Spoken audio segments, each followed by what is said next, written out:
नमस्कार. डिझेलच्या दरांबाबत महाराष्ट्र सरकारनं एक मोठा निर्णय घेतलाय आणि आज आपण त्याच निर्णयाचं सविस्तर विश्लेषण करणार आहोत. डिझेल चक्क 5 रुपयांनी स्वस्त होते. आता हे ऐकून सगळ्यांनाच आनंद झाला असेल, बरोबर? पण इथे एक छोटासा ट्विस्ट आहे. हा फायदा सगळ्यांसाठी नाहीये. मग कोणासाठी आहे आणि सरकारने असा निर्णय का घेतला असेल? चला आपण या सगळ्या प्रश्नांची उत्तरं शोधूया. तर सगळ्यात आधी बघूया ही घोषणा आहे तरी काय. मंत्री प्रताप सरनाईक यांनी डिझेलच्या दरांबाबत एक महत्त्वाची घोषणा केली आहे. झालं असं आहे की महाराष्ट्र राज्य मार्ग परिवहन महामंडळ म्हणजे आपली लाडकी एसटी सध्या खूप मोठ्या आर्थिक संकटातून जाते. त्यांना थोडा दिलासा देण्यासाठी सरकारने हे पाऊल उचललंय. या निर्णयानुसार फक्त आणि फक्त एसटी बसेससाठी जे डिझेल वापरलं जातं त्याचे दर कमी केले जाणार आहेत. आणि ही कपात लहान-सहान नाहीये, तर तब्बल 5 रुपये प्रति लिटरची आहे. हा आकडाच सांगतो की हा निर्णय किती मोठा आहे. एसटीच्या एकूण खर्चापैकी खूप मोठा वाटा हा इंधनावरच खर्च होतो. त्यामुळे या निर्णयामुळे त्यांचा खर्च कमी व्हायला खूप मोठी मदत होईल. पण सरकारने अचानक हा निर्णय का घेतला असेल? यामागे नक्की काय विचार आहे? चला ते समजून घेऊया.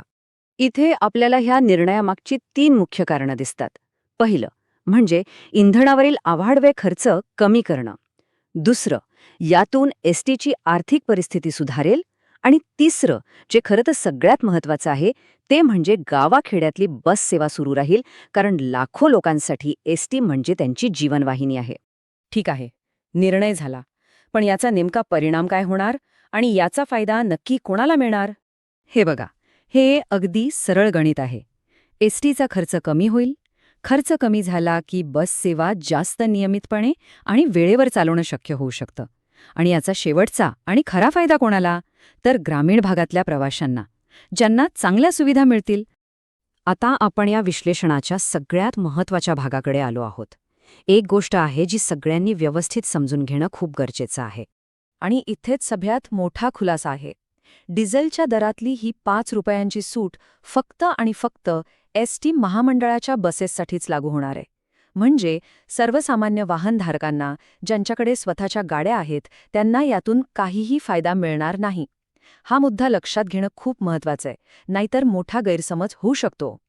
तर थोडक्यात सांगायचं झालं तर डिझेल 5 रुपयांनी स्वस्त होतंय, पण फक्त एसटी महामंडळासाठी. चला आता जरा पुढचा विचार करूया. एसटीला दिलासा मिळाला हे नक्की, पण या सगळ्यातून एक प्रश्न मात्र नक्कीच उभा राहतो. तो म्हणजे एसटीप्रमाणेच महागाईने त्रस्त असलेल्या सामान्य माणसाला डिझेल दरात सवलत देण्याबद्दल सरकारने विचार करायला नको का? हा एक असा प्रश्न आहे जो प्रत्येकाला विचार करायला लावेल.